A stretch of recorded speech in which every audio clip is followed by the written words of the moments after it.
diferentes. Muchas gracias. Una corta aplauso.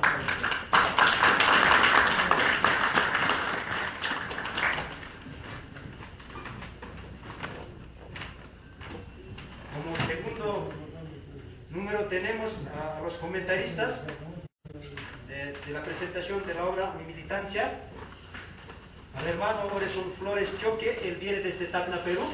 Es uno de nuestros hermanos también, aymaras, que viene desde Perú. Entonces vamos a dar la bienvenida con un fuerte aplauso al hermano Orson Flores Choque desde Tacna, Perú.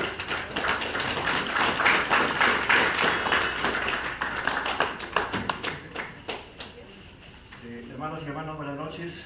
Hermano Felipe Quispe, Huanca, hermano Yarte, y a los presentes, agradecer por estar presente en este importante para nuestro hermano Felipe Quispe y para los idealistas que perseguimos mejorar algunas desviaciones que ha habido en el camino. Agradezco una vez más por la invitación a nuestro hermano Felipe Quispe. Es un honor estar en esta mesa y voy a dar paso a comentar sobre su libro. Si bien es cierto, se ha trabajado, se ha teorizado bastantes libros, con la diferencia de que esto prácticamente es un testimonio directo de un militante, miembro activo del movimiento indio Tupac Katari. Eso va a diferenciar las otras versiones en este sentido. Entonces, el libro consta de 4 partes. La primera parte prácticamente se desarrolla durante la dictadura de Hugo Banzer, por los años 1976. En este recorrido, pues, nuestro hermano Felipe Quispe, ya inquieto, rebelde, por naturaleza, empieza a caminar, y en ese caminar escucha la invitación de Radio San Gabriel, donde se transmitía, pues, la radionovela Tupac Katari y Bartolina Cis. La invitación era abierta públicamente, pues, para aquella aymara que quería prácticamente experimentar públicamente y desarrollar las luchas tupacataristas. Como él bien dice, al momento de finalizar la entrevista, él dice: no, me parece que lo he hecho bien. Por supuesto que lo había hecho muy bien, porque tanto el que lo había entrevistado, el hermano Jaime Abasa Chuquimia, había puesto mucha atención en cómo había desarrollado. Entonces, pactan para una segunda cita. En esa segunda cita, pues, nuestro hermano, como vuelvo a repetir, inquieto, que siempre prácticamente preocupado por la indiada, y le propone, pues, a nuestro hermano a dar vida a un movimiento político-militar. Ya para ese entonces, pues, él desconocía de que existía eso. Entonces, a Pasa Chuquimia le dice: no es necesario, porque ya existía una organización de similares características. Entonces, se queda callado nuestro hermano, por cuanto se alega por otro lado, y señalará de que al seguir la entrevista, y empieza a preguntar quién era la cabeza y líder, en ese trayecto, a Pasa Chuquimia le dirá, pues, que la cabeza es el hermano Constantino Lima, a quien el hermano Felipe ya había conocido, pues, en el 6º Congreso, desarrollado el 2 de agosto. Entonces, en ese momento, nuestro hermano Constantino Lima se encontraba en Canadá, por cuanto ya no era para él, ya lo había conocido nuestro hermano Constantino Lima, por cuanto ya era un personaje conocido. Entonces, seguía siendo desde la clandestinidad el movimiento indio Tupac Katari. Trabajaba, como en los relatos señalan, para no levantar sospechas, muy, ¿cómo se llama?, muy reservadamente. Entonces va a haber una oportunidad en que va a conocer al hermano Miguel. Era el único cara pues dentro del movimiento India Tupac-Katari, quien era pues el que prácticamente formaba nuevos cuadros dentro del movimiento Indio Tupac-Katari. Y a él se le viene en la cabeza, ¿por qué siempre tiene que ser el blanco el que tiene que estar pasteando a la indiada? ¿Por qué siempre tiene que ser el blanco el que esté formando cuadros? Porque Miguel prácticamente sabía toda la estructura, cómo manejar, inclusive se la sabía al pie de la letra los nombres y apellidos de los militantes indianistas. Y eso es lo que le llamaba más la atención a nuestro hermano Felipe Quispe. Entonces cuando él se pregunta internamente, la duda era de que ese levantamiento armado, esa lucha armada, ¿con quién se iba a hacer? ¿Con el movimiento Indio Tupac-Katari o con el Ejército de Liberación Nacional? Había esa duda. Entonces, prácticamente en el camino se va desarrollando y se va, como se va exteriorizando esas dudas desarrollando. Entonces, en la primera parte también desarrolla de que conocía a Luciano Tapia, dice, ¿no? Entonces, en esos encuentros con el hermano Chuquimian, Abasa Chuquimian, vuelvan a encontrarse, pero esta vez ya era prácticamente para conocer a un personaje importante dentro del movimiento Indio Tupac-Katari. ¿De quién se trataba? Se trataba de Luciano Tapia. Entonces el hermano, como era nuevo, entonces el hermano era impaciente de conocer a personajes importantes dentro del MITCA, va pues con ese ánimo, ¿no? Pero lamentablemente al momento de estirarle la mano, pues cuando lo encuentran hospedado en un hospedaje,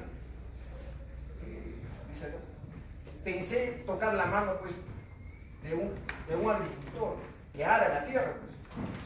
Y él dirá, pues, ¿no?, más me ha parecido la mano de una señorita, porque no había ni callos ni nada, pues. Entonces, porque Luciano Tapia pues le había dejado pues a un jovencito para que, ¿cómo se llama?, trabaje en la tierra aparte. Entonces, en ese trayecto cuando conoce a Luciano Tapia, pues le estira la mano y prácticamente se siente desmotivado porque ni siquiera lo mira, pues. Y era la frialdad con la que se caracterizaba nuestro hermano Luciano Tapia. Era posteriormente, después de las 8 de la mañana, después de haber terminado la entrevista, el diálogo que tenía entre Abasa Chuquimia y nuestro hermano Luciano, prácticamente él no participaba. Entonces, al término de las 8 le preguntan, ¿no?, por qué su comportamiento de Luciano Tapia con él así. Entonces, lo único que le dice, ese viejo es así. Ya en el camino vas a ir conociéndolo y vamos a ir mejorando esa situación, dice. Entonces, bueno, ya no tenía por qué seguir preguntándole. Bueno, y él le seguía echando las ganas para seguir aprendiendo sobre los personajes más notorios en el mito. Posteriormente, como al inicio dije, nos va a ayudar este trabajo prácticamente a los que simpatizamos con el indianismo, a los militantes, a los simpatizantes, a corregir muchas desviaciones. Y particularmente ya tengo que corregirme porque yo recojo de otros textos y encontramos como pioneros a otros hermanos, pero que prácticamente nuestro hermano empieza a citar en este libro a los verdaderos que se han fajado por la indiada, por los aymara, por los quechos, por la liberación prácticamente. Y en esta relación tenemos pues, prácticamente a Jaime Abasa Chuquimia, tenemos a Luciano Tapia Quispe, a Constantino Oliva Chávez, tenemos a Nicolás Calle Mamani, Marcos Marín Mamani, Julio Tumiria Pasa, Ciro Aspi, Luis Cola, Zenobio Ayala, Samuel Coronel Gutiérrez, Emiliana Mamani, Sabina Choquetiglia Mamani, Matilde Colque de Chachacuyo y José Aramayo Bancar y por supuesto el hermano Petricito. Entonces, hay ciertos nombres que ni yo mismo sabía. Entonces esto de alguna manera nos va a servir para corregir estos vacíos prácticamente y algunas desviaciones. En la segunda parte del libro prácticamente nos va a hablar sobre el primer documento del MITCA. ¿Cómo es que ellos tenían ese problema de desarrollar, de redactar? Pero se van a motivar también a la vez, van a decir, ¿cómo es que no vamos a poder redactar un documento si nosotros en las noches leemos las constelaciones? Sabemos cuándo va a llover, cuándo va a caer granizada. Entonces, conocemos las mejores hierbas medicinales y no vamos a poder redactar un documento, se motivaban así. Entonces, y llegan a terminar a redactar el documento. Ahora, dentro del movimiento MITCA, ni el mismo Miguel sabía cómo redactar. El blanco siempre es solamente bueno para que la indiada, para que los aymaras quechuas le hagamos culto a la piel blanca. Para eso era bueno. En ese entonces era pues, como anillo al dedo, no sabía pues ni el mismo Miguel. Pero entonces, el primer documento va a costar, sí, va a costar, pero lo van a terminar haciendo los mismos, ya no van a necesitar prácticamente de asesoramientos externos.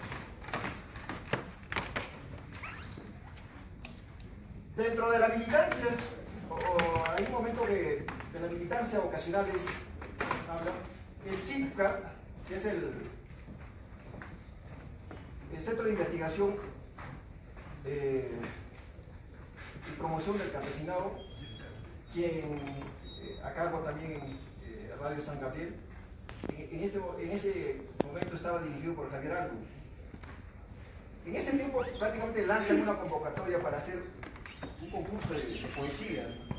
Entonces, los hermanos siempre activos y ver la manera de acumular, de ganar más simpatizantes, también envían a hermanos para que participen. Y el mismo hermano concursa y gana, pues, ¿no? Y gana, ¿cómo se llama?, un premio.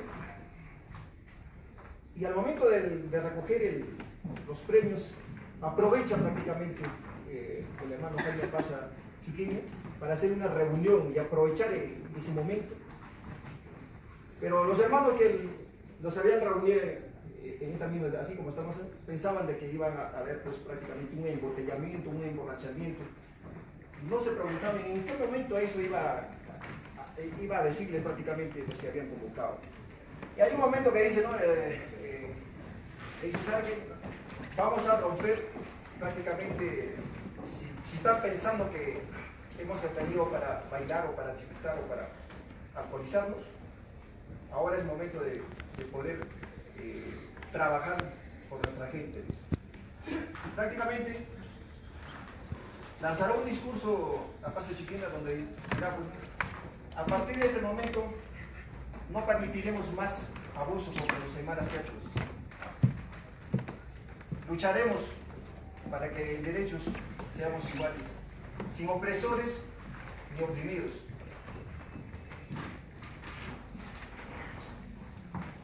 Y es como que va a servir para ir fraguando prácticamente lo que se había propuesto en un inicio. Pero estos hermanos, al momento de escuchar lo que había lanzado nuestro hermano Apaso Chiquimia,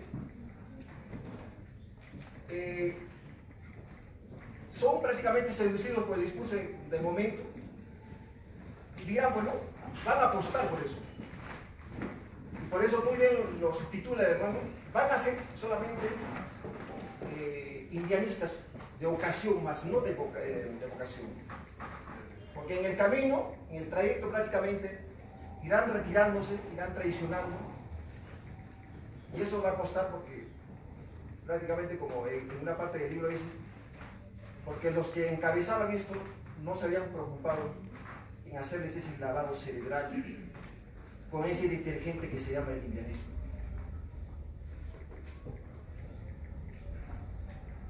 Posteriormente nos hablará pues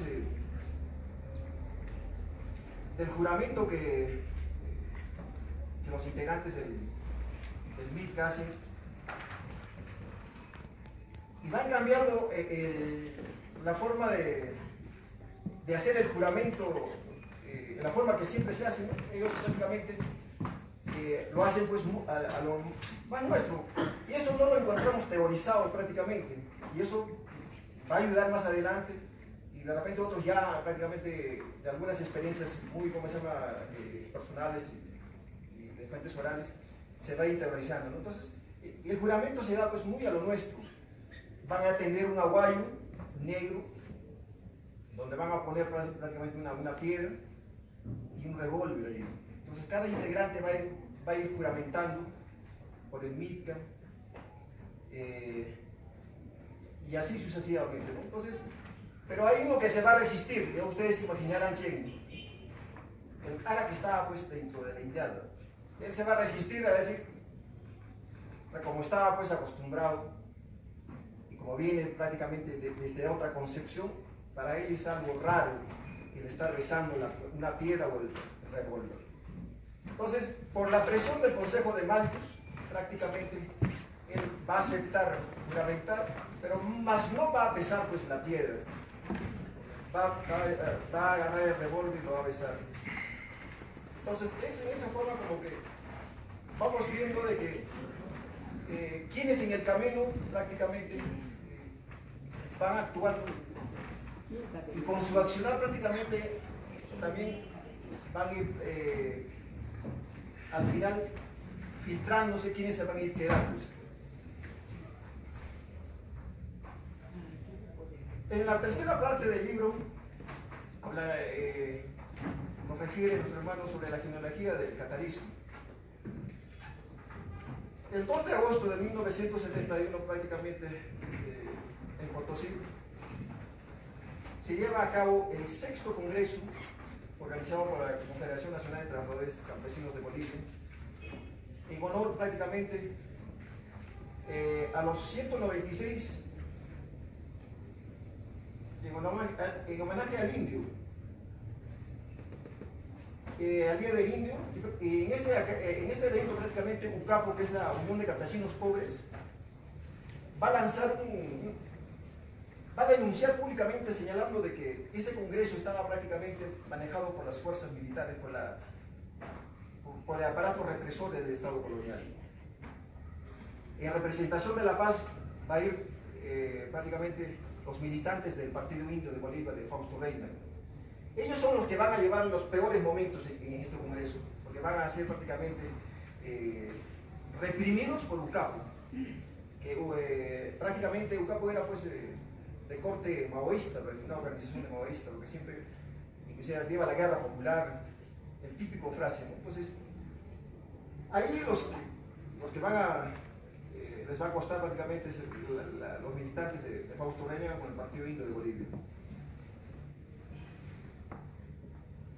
Posteriormente hay que resaltar que en este evento es presidida por los hermanos Raimundo Tambo. La asamblea es copada con la Central Obrera de Bolivia, por cuanto en este mismo congreso se pactarán las alianzas obreros campesinos bajo los principios marxistas y leninistas. Posteriormente vamos a ir desarrollando cómo es que el catarismo empieza a apropiarse de lo que muchos pensamos de que el movimiento revolucionario Tupac Katari, de corriente de Genaro Flores, de Víctor Hugo Cárdenas, es una creación propia de ellos, cuando en realidad ha sido usurpado, ha sido expropiado prácticamente en realidad la sigla era Movimiento Campesino Revolucionario Tupac Katari, de Tomás Rojas. Entonces, los seguidores de Genaro Flores le quitarán la C, va a quedar solamente Movimiento Revolucionario Tupac Katari. Entonces, muchos de ellos, particularmente mi persona desconocía ese dato. Entonces, y eso nos va a ayudar a corregir, vuelvo a repetir. Entonces, como los que se autotitulaban o se autodenominaban prácticamente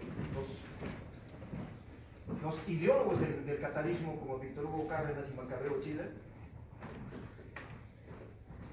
porque ellos lo único que hacen prácticamente es, como bien lo dicen en el libro, en el Aymara siempre hay un gana-gana, nunca nos quedamos atrás. Entonces ellos tratarán prácticamente de apropiarse ciertos discursos, ciertas categorías, ciertas simbologías inclusive.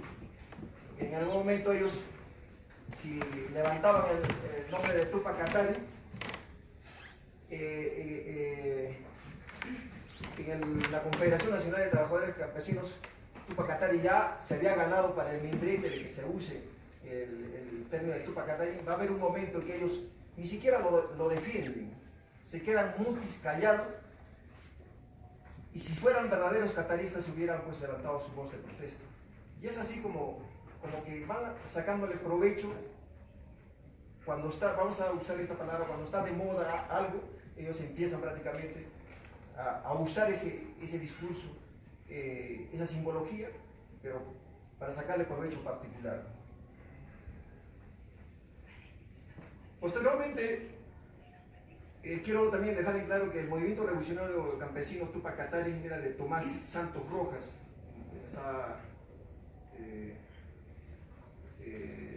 Su primer apellido estaba obviando. Posteriormente, ya en los años 1985, por toda esta controversia que había ya dentro de la Confederación Nacional de Trabajadores Campesinos de Bolivia, ya en el año 1985 prácticamente la gente de Genaro Flores son derrotados prácticamente por nuevos dirigentes de diferentes posturas, ya no prácticamente de donde ellos prácticamente enfocaban la lucha sindicalista. Entonces ahí prácticamente ellos,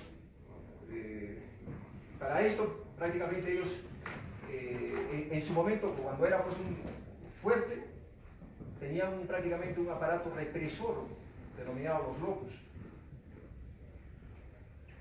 La función de ellos es prácticamente dirigente que hablaba contra el actual gobierno, mandaban prácticamente a golpear. O dirigente que hablaba mal contra el sindicalismo, que presidía Genaro Flores, igualmente era golpeado, era pues por los locos. Y así sucesivamente. Entonces va a haber un momento en que el hermano Felipe Quispe va a conversar con él y prácticamente se aleja de la cabeza que tenía bajo la dirección de los locos. Entonces, como dice en el libro, los nuevos dirigentes en ese momento de la derrota eran, por decir, del Francisco Quispe Cuso del Movimiento de Unidad Popular Socialista, Jacinto Quispe Gutiérrez del Movimiento Campesino de Paces y Felipe Quispe Huanca del MITCA, quienes ejercían, en ese momento tomaban el cargo de la nueva dirección de la Federación de la FDUTCL Tupac Katari, ¿no? Posteriormente hay intentos de unidad para trabajar más allá de las discrepancias, de las diferencias con los grupos de Genaro Flores, el MINCA. Entonces, habrán intentos de unidad. Pero en estos intentos de unidad prácticamente los que proponían así a rajatabla eran prácticamente la gente de Genaro Flores, por decir, pedían la suspensión del primer Congreso Indio y que se cambie prácticamente el término indio por el de campesino. Entonces ahí Constantino Lima lanzará, pues dirá, pues no, ya las invitaciones están hechas, no podemos dar marcha atrás, y es por gusto que están pidiendo que la postergación, sí o sí se va a llevar, dice. En réplica a eso prácticamente va a salir Mancabeo Chile, va a decir, los hermanos están desconociendo a la clase campesina, al marxismo y al socialismo científico. Para esto, para reforzar esto, Víctor Hugo Cárdenas va a decir, hay que pisar tierra firme, más bien tenemos que copar poco a poco los espacios de poder, y su plan de la punta planteaban. Entonces, pero estos espacios de poder, de copar poco a poco, no era la solución, pues. La solución era de que, él decía, no importa de que estemos de barrenderos, no importa de que estemos de limpiadores, etcétera, etcétera, pero tenemos que ocupar eso. Pero actualmente vemos, no creo que solamente sea un tema de Bolivia, en Perú también se ve, se ocupa esos espacios, pero se empieza a yunquear prácticamente, y se empieza a articular en una mafia donde prácticamente es bien articulado, y las verdaderas luchas prácticamente ya no tienen eco ya. Porque en algún momento esos hermanos que están prácticamente en esos cargos van a querer prácticamente participar en las convocatorias, y en esas convocatorias se desnaturalizan. Y yo pienso que también eso, misma situación pasa acá en Bolivia. Entonces el yunquerío prácticamente de nada se vio hasta el momento. Entonces prácticamente a lo que lanza Víctor Hugo Cárdenas no tiene pues mayor eco. Y si actualmente vemos ustedes más conocedores, se copa, tenemos bastantes aymaras que trabajan, quechuas que trabajan dentro de la gobernación, dentro del Estado, pero los resultados a un tercer periodo debería ser pues bastante lejos a esta realidad. Si en el 2003 prácticamente la incidencia aymara ha podido hacerse respetar, hasta la actualidad prácticamente se ha adormecido prácticamente con el Suma Camaña. Al indio rebelde prácticamente se la ha adormecido, y hoy en día hay seguidores todavía de Pumacahua, como en los años 1780, 1781. Sus séquitos siguen todavía. Inclusive el hermano dice, ha sido fiel defensor del sistema colonial, ¿cómo se llama? Genaro Flores. Por eso diría, ¿no? Genaro Flores y Pumacahua han sido tan enemigos acérrimos contra el indiano. Entonces, la lucha es, a veces decimos, ¿no? Mal hacemos pisarnos el poncho entre aymaras, pero la verdad es que la lucha entre aymaras amiris y entre aymaras prácticamente rebeldes se sigue dando. Entonces, esto ya prácticamente se venía dando también en el recorrido del movimiento indio-tupacatari. Entonces, prácticamente los intentos de unidad no se dan como se esperaba, y lo bueno que se hace es respetar lo que indica, porque se lleva a cabo el Congreso Indio. En este Congreso Indio de Desarrollo, el hermano Felipe Quispe dice, hay dos hermanos que prácticamente se están adjudicando de ser fundadores. ¿Quiénes son? El primero que se adjudicará de ser el fundador es nuestro hermano Luciano Tapia, dirá pues que ha sido fundado el movimiento Indio Tupacatari en Alto B. El segundo será pues el hermano Eusebio Tapia Aruli, ¿no? Para decir que es en el año 1975. Entonces, para eso el hermano dirá, legalmente el movimiento India Tupacatari legalmente se da el 26, 27 y 28 de abril de 1978. El resto prácticamente era lo que había planteado Fausto Reinaga con el Partido Indio de Bolivia, y lo que habían hecho los demás era añadir prácticamente el tupacatarismo. Por cuanto no había, nadie se podía jactar de ser autor intelectual del movimiento Indio Tupacatari. Entonces, Y en esto prácticamente deja pues a los que se jactan de ser los fundadores, o los que conocen supuestamente, prácticamente con esto ya desvirtúan y corrigen. Entonces, hay un detalle pues en ese primer congreso histórico indio. El primero, antesala pues el día 25 de abril de 1978, se tenía que hacer la huilancha, como costumbre, desde la concepción aymara, pero se tenía que hacer la huilancha pues con una llama, que es muy natural de nuestros Andes, ¿no?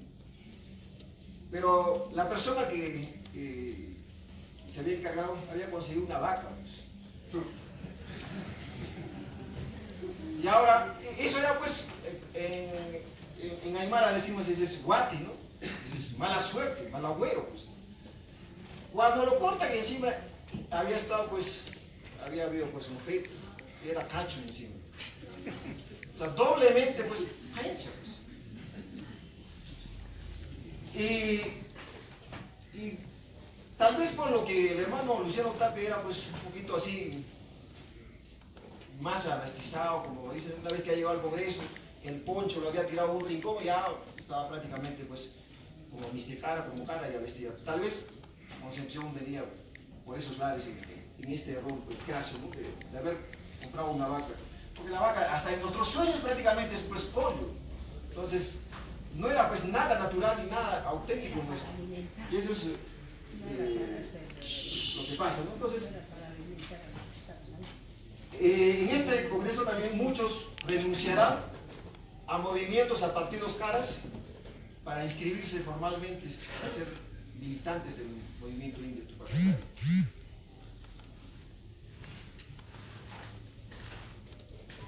Una vez logrado prácticamente, ¿cómo se llama? Constituido el partido indio Tupac Amaru, se queda también en que se iba a inscribir ante la Corte Electoral Nacional para tener una personalidad jurídica y así participar en las próximas elecciones. Por motivos de transporte, pues, tienen que caminar los hermanos que habían sido encargados para inscribir, a pie, prácticamente hasta Cantón Mallibán, dice, para tomar un camión a La Paz. Y vemos cómo es que los hermanos han ido sufriendo para inscribir este partido, este movimiento, mejor dicho, con tanto esfuerzo que hay momentos inclusive que toca al hermano de que se han sacrificado nuestros hermanos hasta sus sueldos, sus remuneraciones. Y cuando la militancia decía, necesitamos dinero para hacer esto, para hacer campañas, lo único los que estaban en las altas direcciones decían que no hay plata. Pero el que en aras de la verdad no es que no había plata, había, porque justamente como deja su testimonio en su trabajo Luciano Quispe, mira, hay provenientes de afuera, hay un dinero que se capta. Pero esos dineros lamentablemente son pues desviados a bolsillos muy particulares. Entonces, la debilidad de la aymara, y sigue siendo el dinero y el egocentrismo de querer figurar como los únicos. Hay un momento que, por decir, ya se va a venir, cuando se va a presentar, por decir, el problema de quién va a ir como candidato a la presidencia. Va a haber una discusión encalorada y Constantino Lima va a decir que como líder él tenía que ir como cabeza, ¿no? Pero él dice, vamos a romper las reglas acostumbradas. Esto es un movimiento indio y se diferencia de los partidos caras y esas diferencias se tienen que notar, dice. En esta oportunidad vas a ser tú, Luciano Quispe, quien va a ir como candidato a la presidencia. Y Luciano Tapia tenía la costumbre, según testimonio, de poner piedras en el camino. Cuando no estaba de acuerdo, cuando no ganaba su propuesta, prácticamente ponía piedras en él. Y en ese momento, cuando él escucha eso, prácticamente cambia, hasta su enojo prácticamente se vuelve pues de extremo a extremo. No disimula prácticamente las alegrías, la felicidad que en ese momento expresaba. De verdad, hermano Constantino le dice, sí, hermano, vas a ser tú nuestro candidato. Nosotros los menores vamos a apoyarte y vamos a seguir en esta lucha. Y entonces, acá quiero hacer un paréntesis en que debemos rescatar ese accionar de nuestro hermano Constantino Oliva. Porque muchos queremos ser la cabeza siempre. Cabeza, cabeza, cabeza. Pero no nos ponemos a pensar de que nadie quiere ser brazos, piernas y otros componentes del cuerpo. Y la cabeza no funciona solo. Entonces el egocentrismo prácticamente va carcomiendo a la Aymara. Entonces, prácticamente eso va a suceder en el camino, en el recorrido del movimiento indio Tupac Katari. Hay una parte donde también hay, como bien estamos en estos momentos en el Hotel Torino, y esto lo señala muy bien, dice el hermano, jamás sea por el dueño de la casa, si en estos momentos estamos participando, estamos alojados, prácticamente es porque el hermano, el doctor Mario Guinea, en su momento era pues parte del Consejo Nacional del Malthus, y se retira por situaciones que él denunciará de que dentro del indianismo hay prácticamente una rosca indianista que hace reuniones a su espalda, y eso prácticamente va a ser motivo para su alejamiento. Y hay caras con excepción que se puede rescatar, ¿no? En este caso. Entonces, su trabajo desinteresado o el ceder este espacio prácticamente nos demuestra el tiempo de que él verdaderamente estaba con el movimiento indio Tupac Katari. Pero hay muchos a veces se aproximan, se infiltran con otros propósitos. Entonces también hará el libro señalará de que nunca se nos ha cobrado un solo centavo por el local, dirá nuestro hermano Felipe Quispe. Entonces, más adelante, ya en la primera convención, el 9 de junio de 1978, se llevará la primera convención del MITCA para alistarse ya para las futuras elecciones generales, con presencia de los lugares, departamentos de Oruro, Santa Cruz, Alto Beni, Yapacani, Aroma, y dirigentes de la Confederación Independiente de Campesinos de Bolivia, maestros y estudiantes estarán prácticamente participando de esta primera convención. En este evento prácticamente los asistentes coinciden en que ya es momento de unirnos en torno al movimiento indio Tupac Katari y encaminar hacia nuestra liberación. Todos van a coincidir en eso.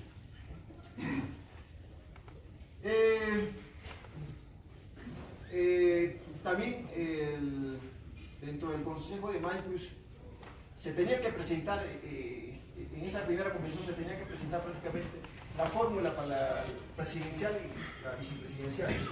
Y esto va a surgir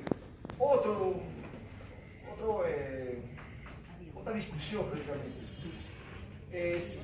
Se le había invitado para que acompañe a nuestro hermano Luciano Tapia, al hermano Isidoro Copa Cayo, un hombre de leyes, pero como no se le había consultado prácticamente al hermano, en una primera instancia no acepta eso.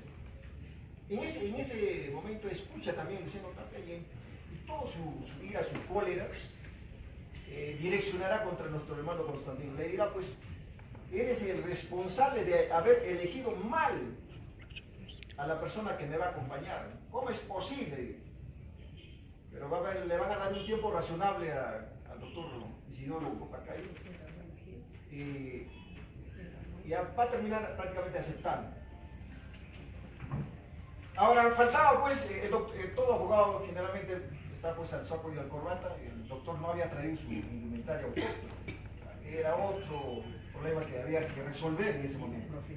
Agarran el poncho de Aroma y el chillo de Masuyo le colocan la solución, sacramentan prácticamente de la fórmula para la presidencia con jayayas y jayayas.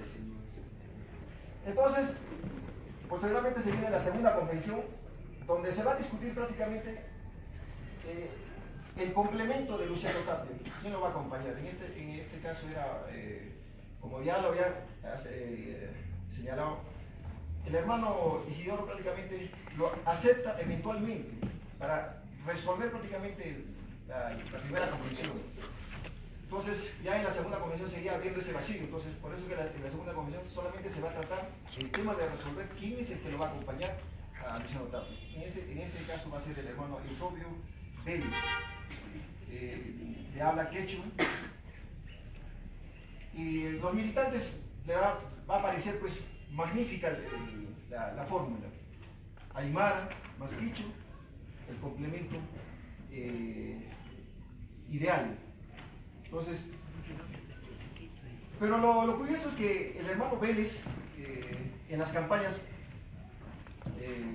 nunca daba cara, más bien dejaba encargado a su hermano y a dos amigos muy cercanos. Y eso prácticamente se va a exteriorizar más adelante, cómo es que ellos prácticamente terminan traicionando también. Vamos viendo de que lo que ya es el hogar de militantes de vocación sigue habiendo, más no de vocación. Entonces, prácticamente en estos avatares de la vida política hay simpatizantes que pedían en su momento también ya la rendición de cuentas. Porque ya decían, pues, ¿no?, de que se escuchaba ya de que había ingresos de afuera, de la parte externa, y que dónde paraba ese dinero. Entonces, surgirá por el problema del dinero la división y la subdivisión del movimiento indio Tupac Amaru.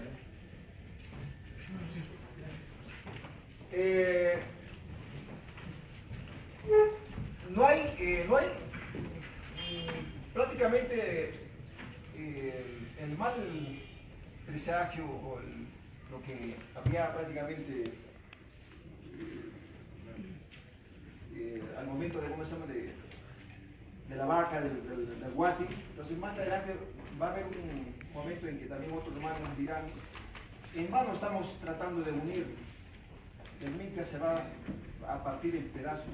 Y justamente el tema central va a ser pues la discordia por el tema del dinero, y empezarán a brotar nuevos movimientos indianistas o similares características, que a la final prácticamente van a vivir un poco tiempo, ¿no? Entonces, ahí vamos viendo de que ha servido prácticamente el Minca para dar brote a nuevos movimientos. Y esto, de alguna manera, nos debe ayudar a entender de que el movimiento india Tupac Amaru, similares, quiero expresar esto haciendo un paréntesis,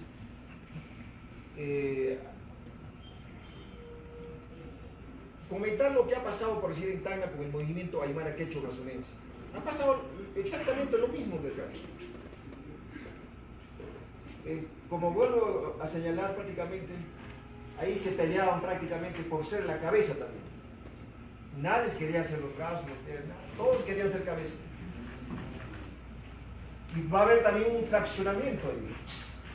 Entonces, debemos mejorar esas situaciones para entender de que no todos los aymaras somos buenos en algo. Algunos servimos para levantar el polvo, algunos para concientizar, algunos para mover el gallinero, como dicen otros, algunos también para hacer misas, vamos a decir con otros matices, algunos también para ser pues sacerdotes. Entonces, pero siempre somos buenos para algo. Si lo entendemos así, vamos a realmente construir unidad. Pero si vamos a entender como han entendido y el egocentrismo sigue siendo el mal prácticamente que va carcomiendo a los aymaras, no solamente de Bolivia, sino en Perú, en Chile. Estoy seguro que en Chile y en Argentina deben pasar similares actitudes. Y el otro problema es, prácticamente con el MITCA es el dinero, ¿no? A veces el dinero es como una mala hierba prácticamente que no deja brotar para tener buenos productos. Donde hay dinero prácticamente, el Aymara empieza prácticamente a volverse automáticamente en indianistas, en cataristas, o si estás levantando la huifala, ya empieza a levantar la huifala. Pero no en el sentido de que realmente quiere de verdad eso, sino para usufructuar, para traficar con eso. Y entonces el libro prácticamente termina señalando de que esa división y partición ha costado hasta la oscuridad prácticamente. Vemos, no podemos, inclusive empieza a surgir un indianismo transgénico ya. O sea, hay un indianismo que prácticamente se inclina más al liberalismo, parece. Entonces, el indianismo en su esencia prácticamente se está desnaturalizando ya. El indianismo es contestatario, es excluyente. Pues. En mi inocencia yo, en el 2007, escuchaba también varias versiones, decían, el Aymara es inclusivo. Y confundía, pues. En algún momento asistí también en un congreso aquí, donde mis ideas prácticamente se clarifican. Y por supuesto, no podemos hablar de la armonía o del buen vivir, pues. Mientras esté el jara, pues, dentro de nuestra nación, no vamos a poder, pues, vivir armónicamente. Como bien dice el hermano, pues, ¿dónde está la armonicidad? Pues si hasta el gusano se come a la papa. No hay armonía. Entonces no podemos nosotros caer, prácticamente el Sumacamaña ha sido pues la seducción que han fabricado para decirte que debemos complementar indios con aras. Y eso prácticamente ha bajado la rebeldía que tenían. Y si bien es cierto, debemos trabajar dentro del marco del respeto, pero hay, como en Perú, la insurgencia es prácticamente establecida como un derecho. Aquí también presumo que debe ser de la misma manera. Cuando hay un abuso de un Estado de Derecho, prácticamente, ¿qué nos queda? Levantarnos. Entonces, yo solamente quiero terminar, hay que tener bastante cuidado, y eso me ha ayudado hasta mi persona mismo, en usar las categorías correctas. A veces se confunde mucho indigenismo con indianismo. Cuando dicen, no, yo no soy indio, dicen. Pero es que históricamente, pues, ¿cómo nos han tratado? Pues, ¿acaso no nos han dicho, pues, indio sucio, indio bruto? Disculpen la palabra, indio de mierda.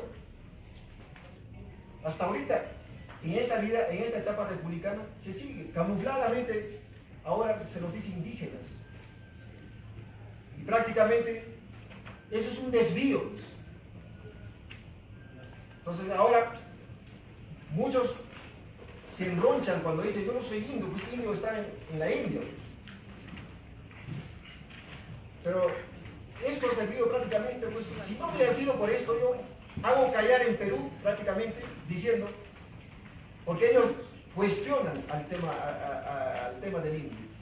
Nosotros somos tahuantinsuyanos, son genéricos, ¿no? Esto es prácticamente una postura ideológica, una corriente ideológica prácticamente, en contraposición al liberalismo, al comunismo, al socialismo, al carismo, al cristianismo. Pero el tahuantinsuyo prácticamente es algo genérico. Políticamente, ¿cómo nos identificamos, hermanos y hermanas? Un marxista, un seguidor de Marx dirá, yo soy marxista. Un seguidor de Lenin dirá, yo soy leninista. En Perú hay un seguidor del APRE y yo soy aprista, etcétera, etcétera. Pero entonces nosotros, ¿cómo nos identificamos políticamente? No vamos a decir, pues nosotros somos aymaras. El aymara no es una ideología, ni mucho menos una corriente, ni una postura ideológica. Y menos el tahuantinsuyo, pues. Quieren dar paso al tahuantinsuyo sin haberse constituidos como jaques, como runas, ni mucho menos como marcas, como ellos, como nación. Ya quieren saltar eso. Yo entiendo por Pachacuti que hay que quemar prácticamente, hay que constituirse como Japes, volver a ser Japes. Después nuestros ayllus, marcas, nación, etc. Cada nación reconstituirse, nación chanca, nación aymara, guaraní, etcétera, etcétera, recién podemos hablar del Tahuantinsuyo. Como Estado, no como nación tampoco. Entonces termino diciendo eso, hermano, y un jayaya pues por el trabajo de nuestra una. Jayaya pana, Quilacanaca, Cuyacanaca, por el trabajo de nuestra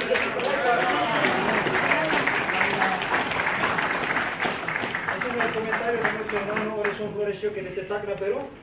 Vamos a ir al segundo comentarista, damos con un fuerte aplauso a nuestro hermano Víctor Uriarte, Riqueza desde el Alto.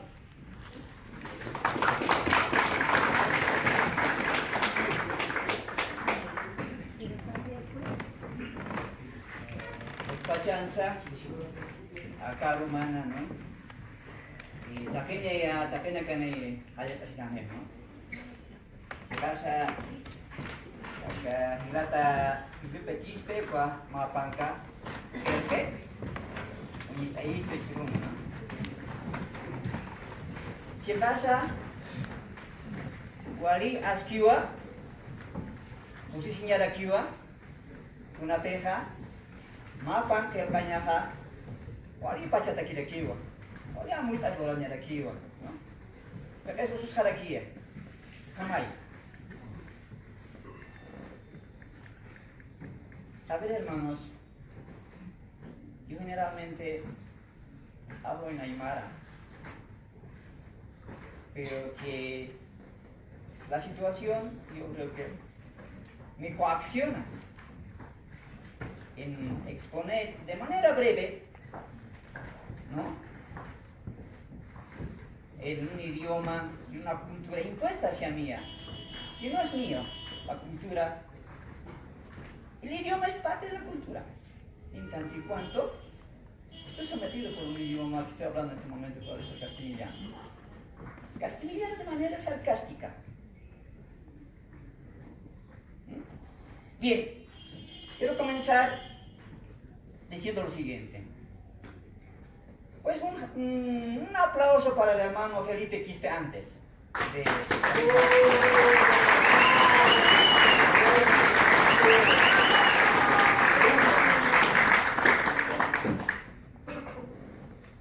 ¿Y esto por qué lo hago?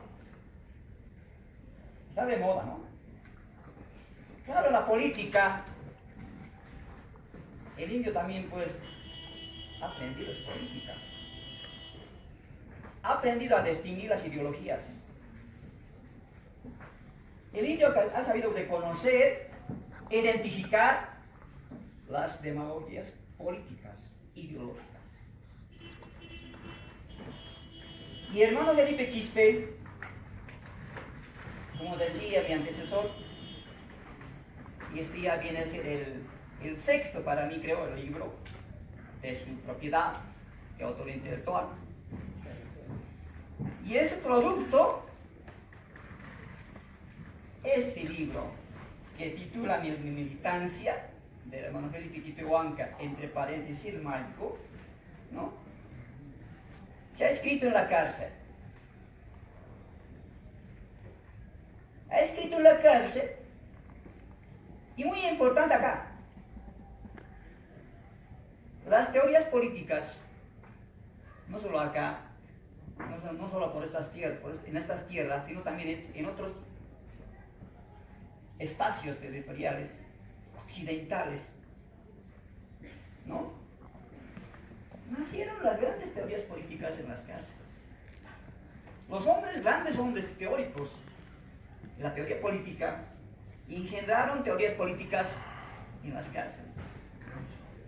Pensando, ¿no? Claro, como no hay nada que hacer en la cárcel, claro, un político, ¿no? Claro, otra persona que es un delincuente y como es otra cosa, diferente, ¿no?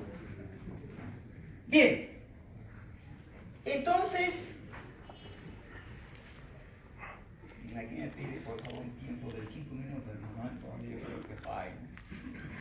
Entonces mira, que hermano Felipe reconstruye, ¿no?, la vida política ideológica de Mitka. Y quiero irme al grano, que Felipe comienza a ser parte de este movimiento de Mitka, de orientación indianista, influida principalmente por la filosofía política de Fausto Zenemoret.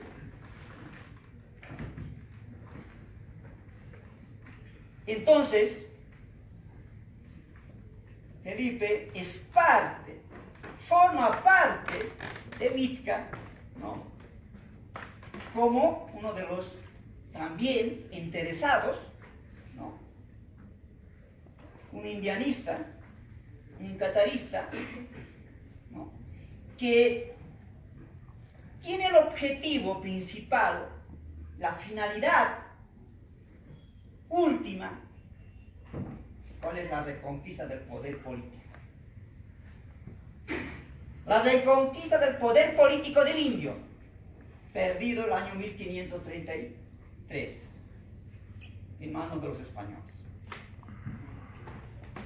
Y esa historia real no se la puede, ¿no?, obviar desde ningún punto de vista. Y es así como Felipe comienza a conocerse, como decía mi antecesor, ¿no?, con personalidades, ¿no?, que dieron la idea de constituir un movimiento político, ¿no?, de liberación de los indios, Mitka. ¿No? Ahí están los que mencionó el compañero o el hermano, Jaime Apaza, ¿no?, y otros. Y aquí es lo fundamental que quiero decir.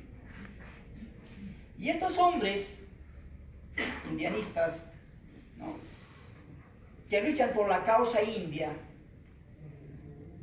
¿no?, y es que van a hacer un esfuerzo político, un esfuerzo para llegar a las comunidades, a concientizar a nuestros hermanos del campo. ¿Concientizando en qué? Enamorando a la gente del campo con la ideología del indianismo, ¿no?, a diferencia de otros, ¿no?, que son los indigenistas, ¿no? Felipe hablará de la cuestión de los sindicateros. Los sindicateros, contrarrevolucionarios, descerebrados indigenistas, reitero, ¿no?, los sindicateros, descerebrados indigenistas, son generalmente pro Estado Ara. El concepto Ara es engendrado por Fausto Zenemoret, ¿no? Hay que también mencionarlo eso, ¿no? No nos podemos apropiar y hablar alegremente. ¿Ah? Entonces, en ese sentido, que, ¿no?, hay una guerra ideológica. En los eventos, en los congresos campesinos, hay una guerra ideológica, ¿no?, y entre indianistas y indigenistas. Indianistas, ¿no?, que buscan la reconquista del poder político, ¿no?, los indigenistas, influenciados por los indigenistas clásicos, como los Tristan Marot, ¿no?, como era la cuestión de Gabriel Zené Moreno, ¿no?, Alcides Arguedas y otros. Entonces, que generalmente van a ser influenciados con la ideología, ¿no?, marxista, leninista, maoísta, trotskista. Es fácil la pugna ideológica en los eventos y congresos campesinos.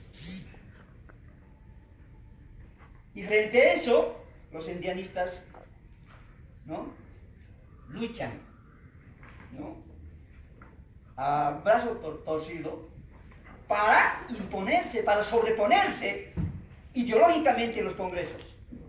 Muchas veces por eso es que hay un enfrentamiento, ¿no?, entre indios.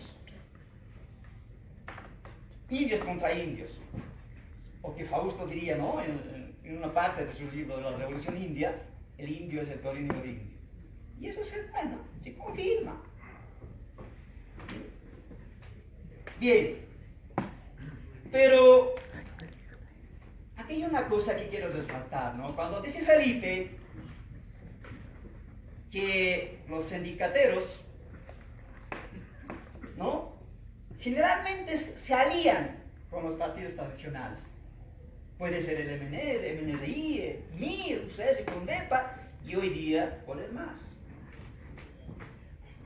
Y así nomás es. Pero la cuestión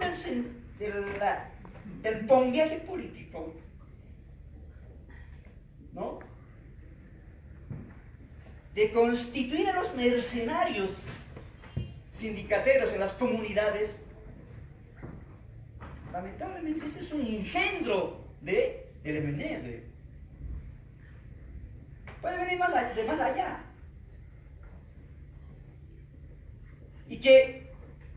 Y es más, y esto se aplica a partir de las elecciones generales del año 1956 hasta hoy día.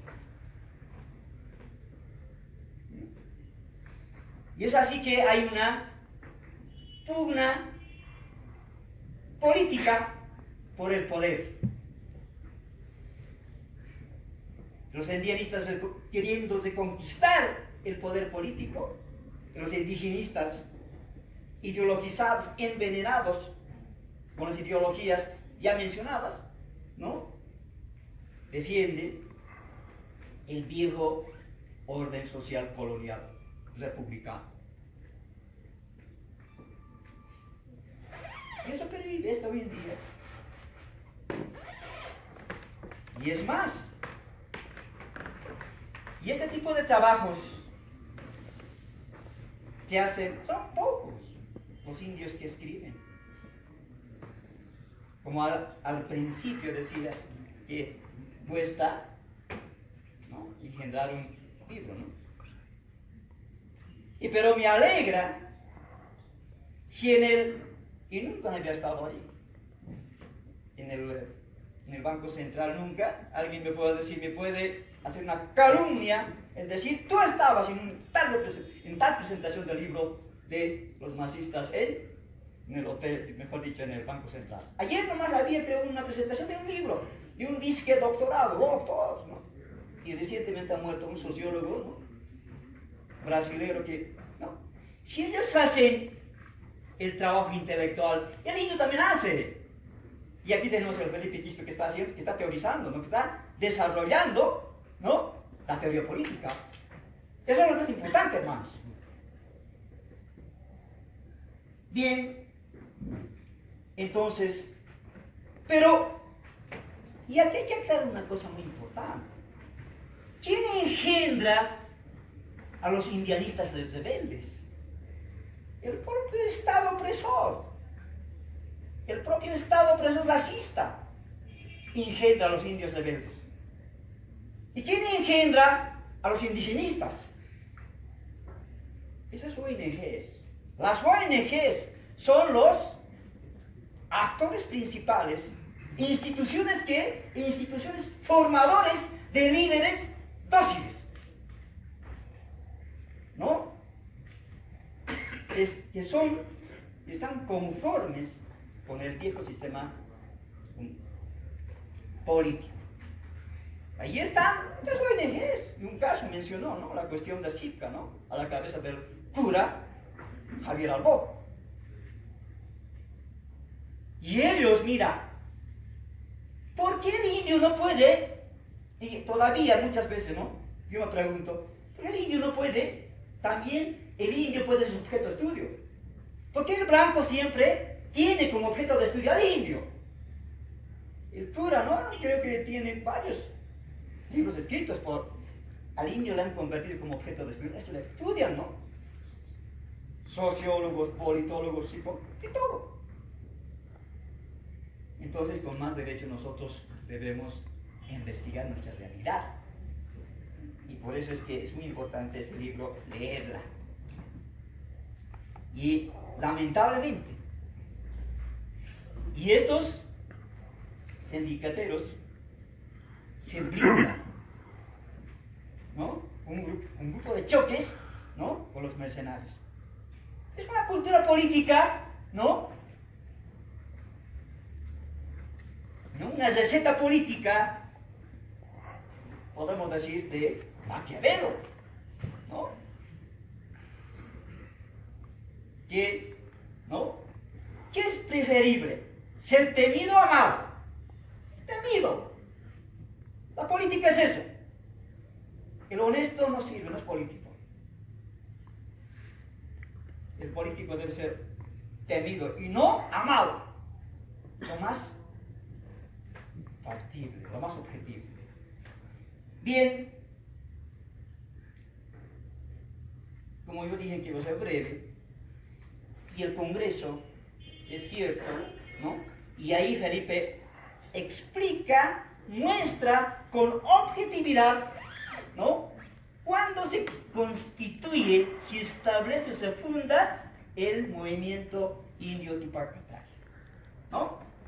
Demuestra realmente de que sí, legalmente se constituyó el año 1978. Y no así, ¿no? El año 1972, como afirma Luciano Tapia Quispe, ¿no? Pero lamentablemente, si bien nace un movimiento, ¿no?, de liberación de los indios, pero lamentablemente hay una división. Una división del Partido Indio, ¿no?, en una ala de partido, Movimiento Indio Tupac Katari, y el otro Movimiento Indio Tupac Katari 1, ¿no? Una división. Por eso también la política se habla mucho. Divides, reinarás. Una lógica de la política, y aquí en todo el mundo. Por eso la política es un arte, la política es una ciencia, un arte sobre todo antes de ciencia, ¿no? Entonces, lamentablemente el movimiento se divide, se fracciona en dos fracciones, por dos factores, y podría ser varios factores que influyen en ella, y que es la cuestión por el liderazgo, ¿no? Y Felipe habla del arribismo, ¿no? Yo sí, por el factor económico. Lamentablemente, el indio es esclavo de dinero. El indio aymara quechua, sobre todo aymara, es un capitalista hacia ultranza. Trabaja desde 4 de la mañana hasta 12. Muchas veces incluso se olvida, creo, de hacer sexo con su esposa. Y así nomás es. ¿Y por qué busca el indio? ¿No? Mucha casa, 2 casas, 3 casas, ¿no? Un auto, un minibús, ¿no? 3, 4 mujeres tal vez quiera. Pero no se preocupa de la liberación de él. Ni mínimamente no lee el Condorito. Ni un periódico pasado que está votado por la Riel, por decir, ¿no? Los domingos, los jueves. Y generalmente, para mí, por ejemplo, la Riel se constituye para mí, en algún momento, biblioteca. Porque mira, extra votado, hay páginas 7 votado, hay revistas votado, hay buenas cosas y cuentas. Pero, no, pues, por eso, es muy importante esta obra de Felipe. ¿Qué nos falta a los indios? Élite intelectual, élite político, élite económico. Las tenemos también las aymaras. La política coexiste entre la política y la economía. No se separan, son casados. Y si los también aymaras entendieran la política, entendieran, ¿no?, su liberación, sería otra cosa. Sería acelerado la liberación india para mí. Tal vez estoy expresando, formulando de manera subjetiva. Hermano Felipe, ¿no?, nos está dando esas pautas en este libro. El libro no se trata de leer y por tanto no repetir lo que dice, sino que tenemos que entenderla, qué mensaje nos está dando y qué debemos hacer nosotros. Si hay algunos vacíos, ¿no? En llenarlas. Y para terminar, y eso es lo lamentable, indios, aymaras y quechuas, hasta se prestan a hacer apoyo a golpes militares. Eso ya. Pero ¿qué les empuja al aymara, al quechua, a hacer eso? No. Simplemente la cuestión de recibir unos cuantos centavos. No se piensa en la liberación india, no se piensa en realidad en la causa. Y por eso es que, incluso por eso muchas veces, hay que tener mucho cuidado, ¿no? En la vida. Fausto comete ese error. Hay libros que se escriben, como es que Fausto incluso apoya la cuestión de García Meza, ¿no? Bien, termino con lo siguiente. Cuando el hermano Felipe dice que todavía mi lucha no terminó, continúa. Hay una deuda con el pueblo, dice el hermano Felipe, para terminar este libro. Y para eso estoy más preparado que antes. Y eso es cierto. ¿Y quién nos demuestra esto? Esto nos demuestra que continúa Felipe avanzando en la cuestión de el desarrollo de la teoría política, y no solo en teoría, sino que en la práctica. Por eso es que se planteó la cuestión de, ¿no? La cuestión del político-militar, la cuestión de la lucha armada, el EGTK, ¿no? Los rayos rojos. No solamente, ¿no? Es por una vía legal que se plantean los ideales, sino que también por otra vía, la cuestión de la vía armada. Que los pueblos también, pues, no conozco, a excepción de, o sea, habrá que estudiar bien la cuestión de Gandhi de India. No conozco un pueblo que sea liberado de manera pacífica. Entonces, pues, termino diciendo un hayaya. Un hayaya, Felipe Quispe. Hayaya. Movimiento Indio Tupacatari. Hayaya a todos, hermanos.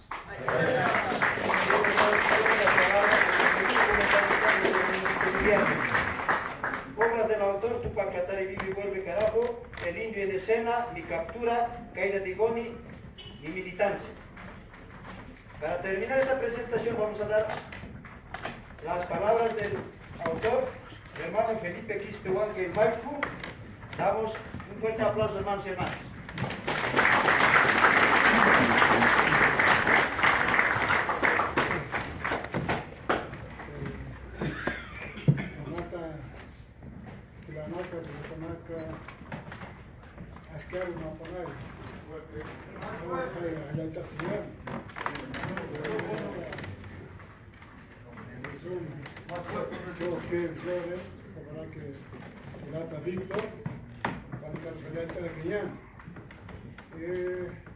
Bueno, Mata hasta Aymarat, Wakisiwa, Aymarata Lopeña, Aymarata Sansoña, Aymarata Arsoña, Aymara Keitanta, que es una caja como Aymara Potente Vivata P, los Capacho, Guaditoque, Amoitane, como la que Chajuere, Salcatire,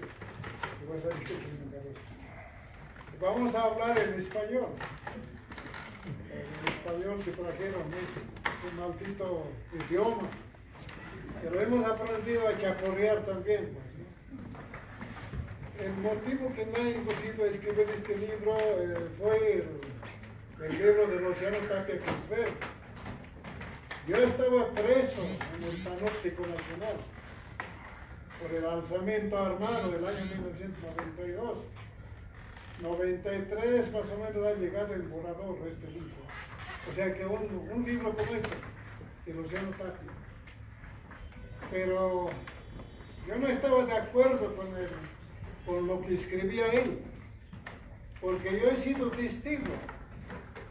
Precisamente en este local teníamos una oficina. Entonces yo era secretario permanente, ¿no? Entonces así empezaba.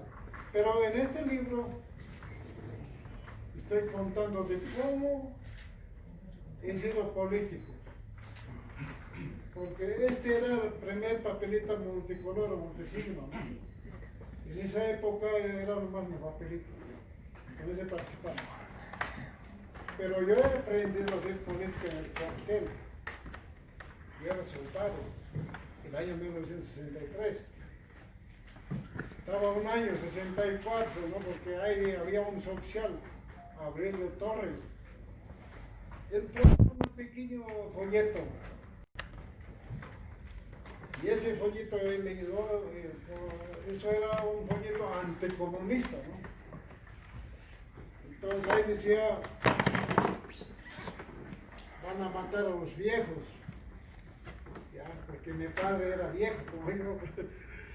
Entonces yo tenía pena de mi padre, ¿cómo no van a matar a mi padre, a mis abuelos, a los viejos?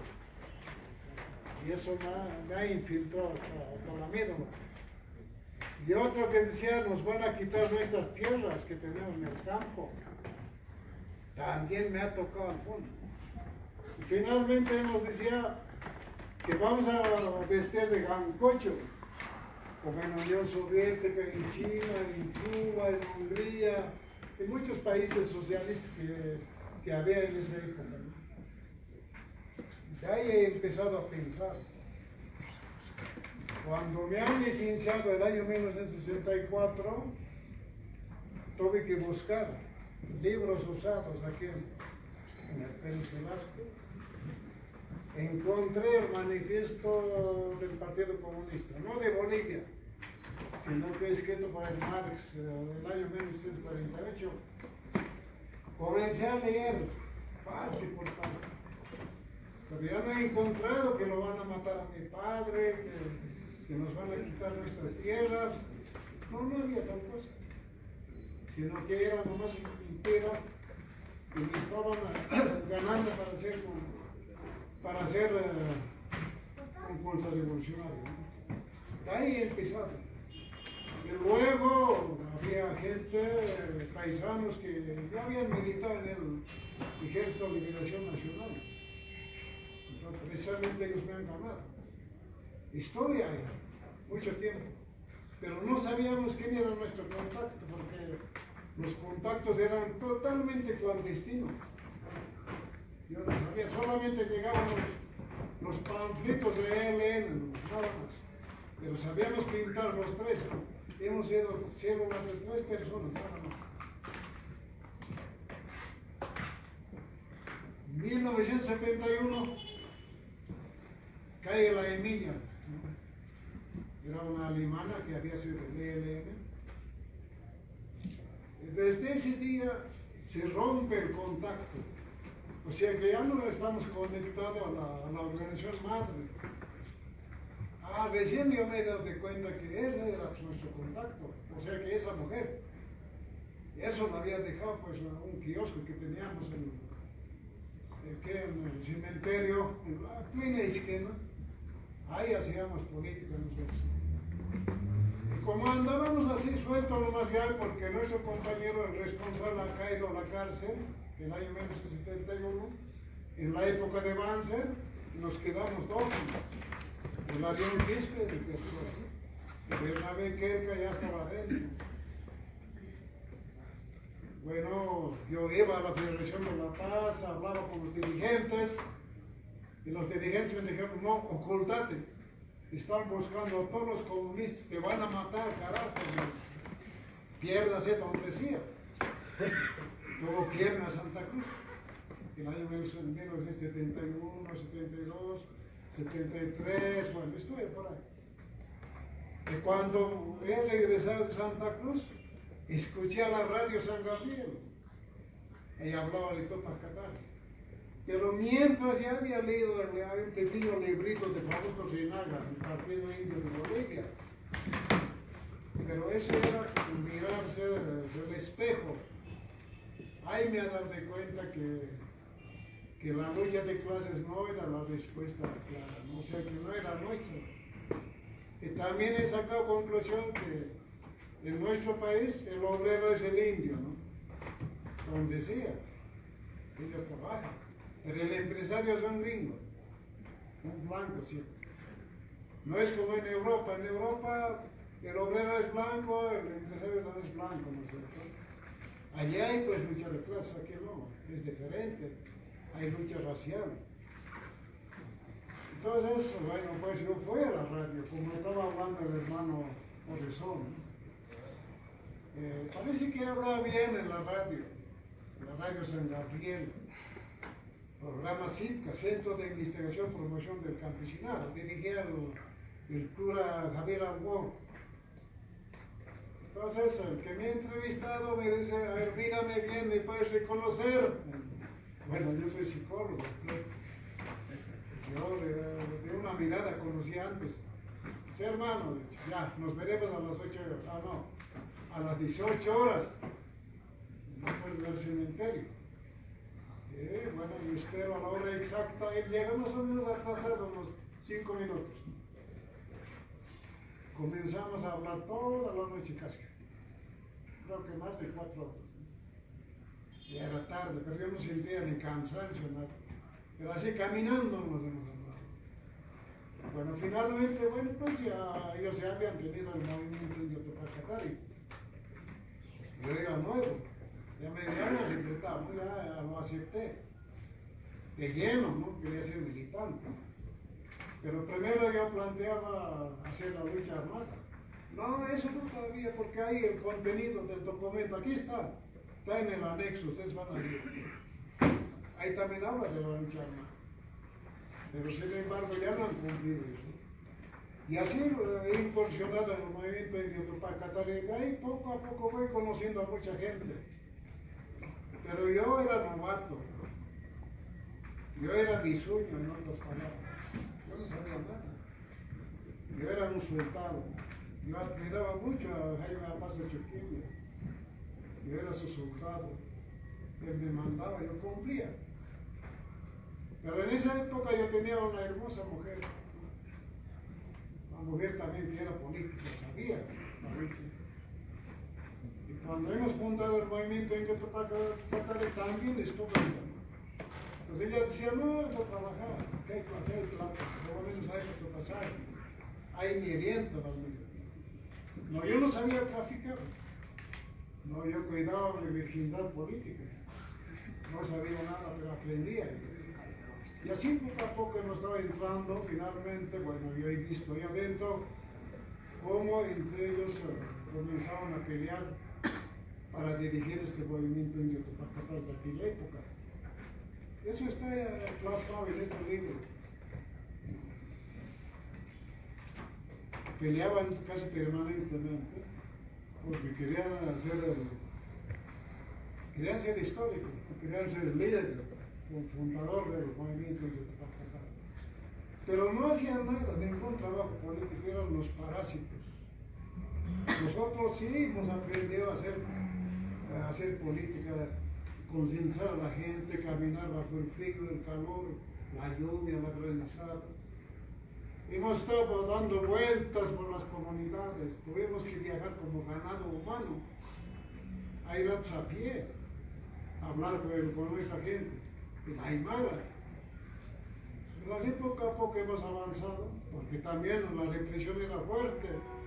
El Banzer tenía sus paramilitares, parasindicales, nos controlaban.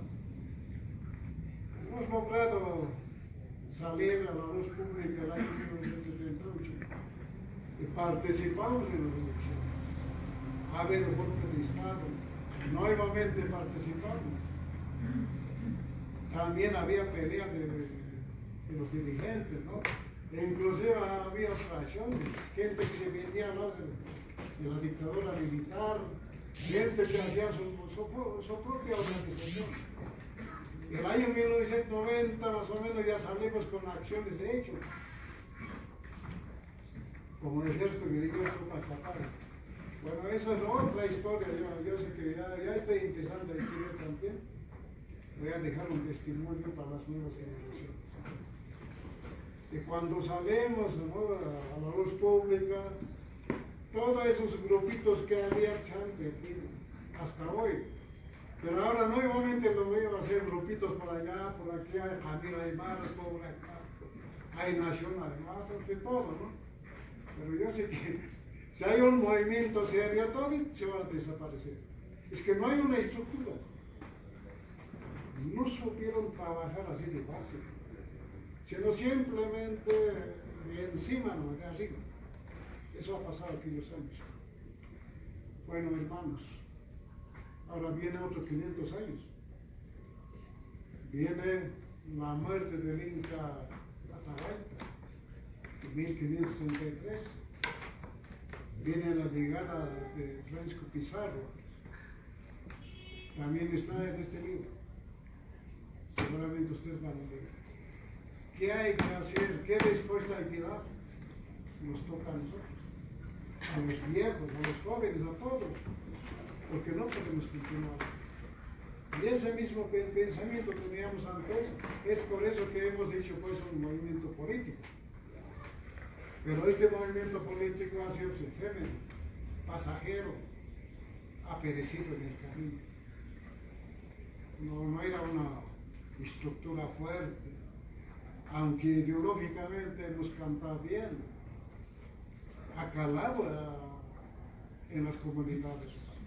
Por ejemplo, ya hemos demostrado en el año 2000, hasta 2005, eso era nuestro trabajo, porque hemos hecho un trabajo de bases, de abajo, de bases. Y hemos caminado como los mormones. Pues cuando llegamos a la dirección sindical, de pronto esa gente ha salido. Este pobre hombre no tenía nada, no tenía dinero, sino solamente discurso. Entonces, bueno, habrá que volver a trabajar nuevamente, bajar las bases. Porque depende de trabajar. Trabajar y concientizar a la gente. Hermanos, yo no quiero perjudicarles, ¿no? Yo creo que va a haber otras oportunidades que vamos a seguir hablando, porque voy a volver a reeditar La caída de Goni, porque muchos han manejado, con ese libro en la mano estaba el Goni allá en Estados Unidos, me están calumniando, pero voy a publicar, no tengo miedo. Pero no faltaron algunos serviles, ¿no? Algunos yuncos que por la prensa han hablado. Ustedes saben quién es ese yunco, ¿no? Pero no importa. Estoy acostumbrado a recibir golpes, sea golpe bajo, sea golpe fuerte. Vamos a continuar. Solamente eso podría ser. Le agradezco, hermanos y hermanas, que por lo menos para leer algo, espero que les guste. Es un testimonio. Donde empezaron, donde también he llegado a la cárcel, pero habrá que hacer, hay mucho trabajo en la vida, porque yo era ignorante. Gracias a la cárcel, a mis 50 años he entrado a la universidad. Ahí me han alfabetizado. Yo creo que hay que seguir haciendo, trabajando, escribiendo, porque en nuestro país nadie escribe. Muy poco escribe. Pero nadie enfrenta al opresor. Si no escriben muy suave, suavito, tienen miedo. No hay que tener miedo. Hay que hacer fuerte. Seguimos siendo fuertes como nuestros antepasados. Muchas gracias, hermanos. Un gran feliz.